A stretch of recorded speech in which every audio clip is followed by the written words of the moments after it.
gente, aqui é o Neto, esse aqui é o canal Mil Páginas. Eu tinha comentado no começo do ano que eu tenho tentado fazer leituras que sejam fora do eixo Europa, América, e tentando ler literaturas de outras partes do mundo. Foi pensando nisso que eu resolvi ler Por Favor, Cuide da Mamãe, que é da autora sul-coreana Shin Kyung-son. Desculpa a pronúncia, eu não sei falar coreano. É muito incrível como o método de escrita é completamente diferente do que a gente está acostumado, e mesmo as temáticas apresentadas são muito diferentes do que a gente está acostumado. Por Favor, Cuide da Mamãe é uma história muito interessante que eles vão partir de um ponto em que os personagens não têm nome, né? Então, nesse primeiro momento, os personagens são identificados pela sua função. Então, eles sempre falam mamãe, a irmã mais nova, o irmão mais velho, o pai, a tia. Então é meio que a função e a posição social daquela pessoa, e só com o passar das páginas essas pessoas vão adquirindo nome conforme elas vão adquirindo uma história.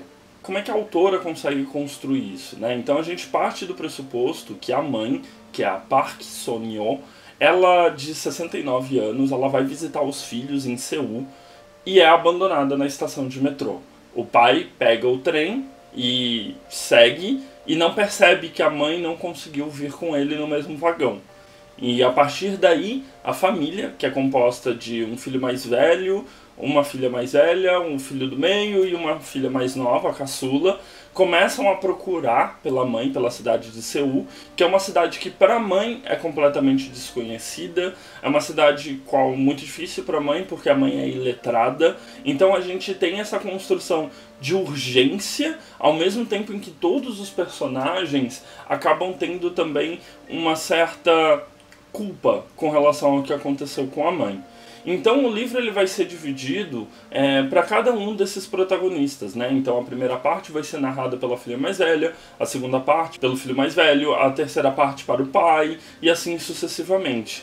Curiosamente, a mãe não tem uma parte dela para contar a própria história. A autora faz essa brincadeira de construção de uma pessoa que, em teoria, os filhos conheceriam muito bem, como a própria mãe, mas eles vão construindo pouco a pouco, né, reconstruindo a história dessa mãe e a relação deles com a mãe, e vão vendo todos os sacrifícios que ela realizou na vida para cuidar deles, né? Ela consegue apresentar tanto a realidade da Seul mais cosmopolita e que tem muita gente, é muito difícil as pessoas saberem quem são umas as outras, como elas se relacionam, tem todas essas questões, né, muito, para quem mora nos grandes centros, muito relacionáveis, mas ela faz uma construção maravilhosa sobre os hábitos e a cultura de pequenos vilarejos na Coreia do Sul. A família, né, a família em questão, ela toda foi criada numa cidadezinha rural, numa vila rural, no meio das montanhas, vivendo basicamente de agricultura familiar.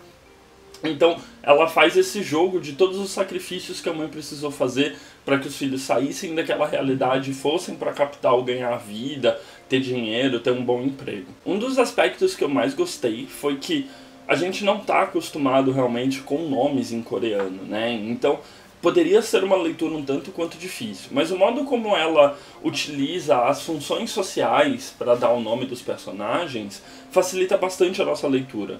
Se você me perguntar, eu só gravei o nome da mãe, que é a Park Son-hyo. Os demais filhos, eu não gravei o nome deles, mas eu sei exatamente quem eles são. A gente começa o livro pela filha mais velha, então meio que ela se sente extremamente responsável e ela começa a construir o passado dela com a mãe dela, sobre as vezes em que ela foi ríspida, o medo que a mãe tinha dela viajar, até ela começar a construir, ela é uma escritora muito famosa na Coreia, então até ela começar a construir como ela se tornou uma escritora, como a mãe dela conseguiu juntar dinheiro por conta própria, trabalhando mais, vendendo mais coisas para poder pagar os estudos da filha, para que a filha fosse letrada, diferente dela própria, e como a relação dessas duas mulheres ela vai se modificando com o passar do tempo. A filha mais velha, ela conta da vez em que ela foi viajar a primeira vez e a mãe ficou muito preocupada, e por conta disso ela parou de contar quando ela ia viajar para a mãe, ela simplesmente ia. Ou então de quando às vezes ela ia para o interior e a casa não era mais a casa dela, porque a mãe dela meio que foi deixando de fazer as coisas. É uma história completamente críptica, ela não tem uma linearidade, né? Então são pequenos causos, é quase como se a família se reunisse para contar pequenos causos da Park Sun-hyo.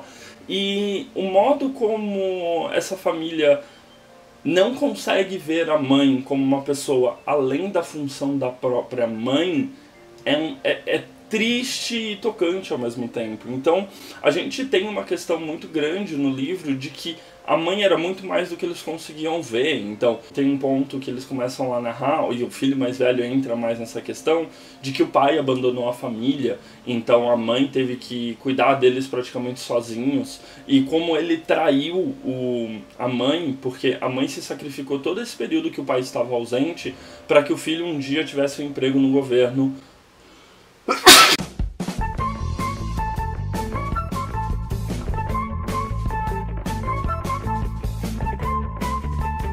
Como a mãe se sacrificou para que o filho um dia tivesse um emprego de procurador, advogado, alguma coisa nesse sentido, e meio que ele foi para um outro caminho, e ele sentiu que ele traía um pouco a vontade, os sacrifícios da mãe fazendo isso, e como a mãe teve a perda de um filho, como ela lidou com isso sozinha, como a mãe meio...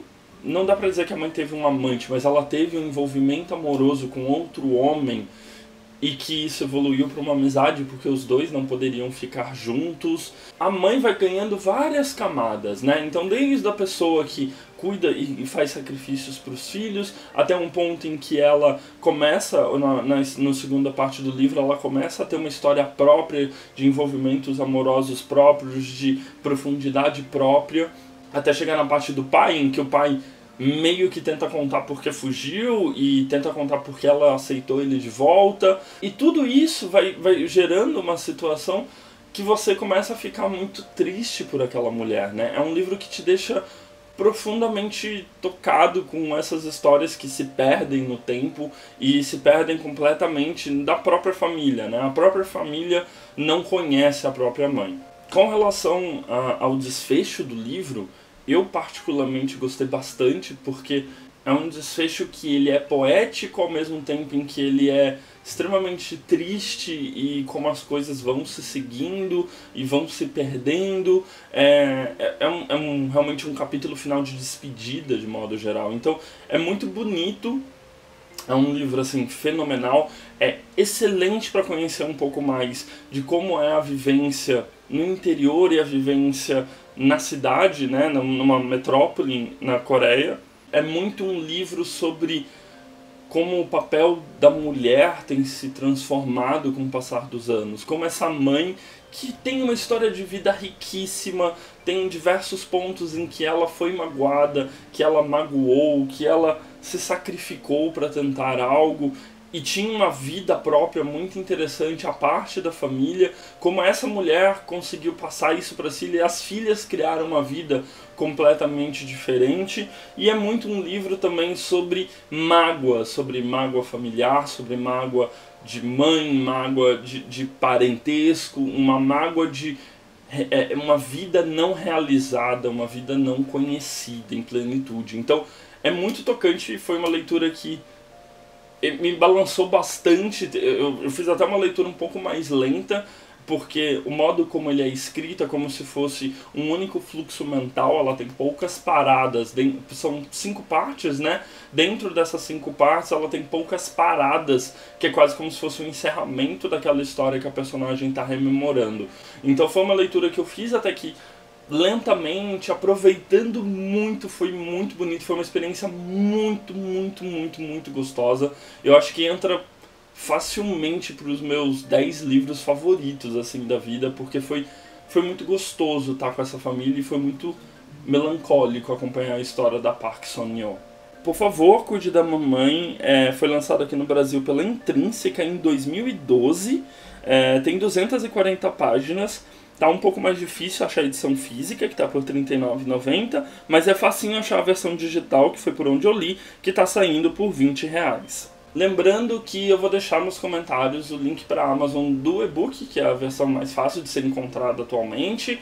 Se você comprar pelo meu link, você vai estar ajudando o canal, não vai estar pagando nada mais por isso e me dá aquele incentivo para continuar. E eu acho que é isso, eu acho que é uma leitura muito válida, muito rica, é uma leitura que a gente não tem contato, então parabéns à Intrínseca por ter trazido esse livro foi um best-seller.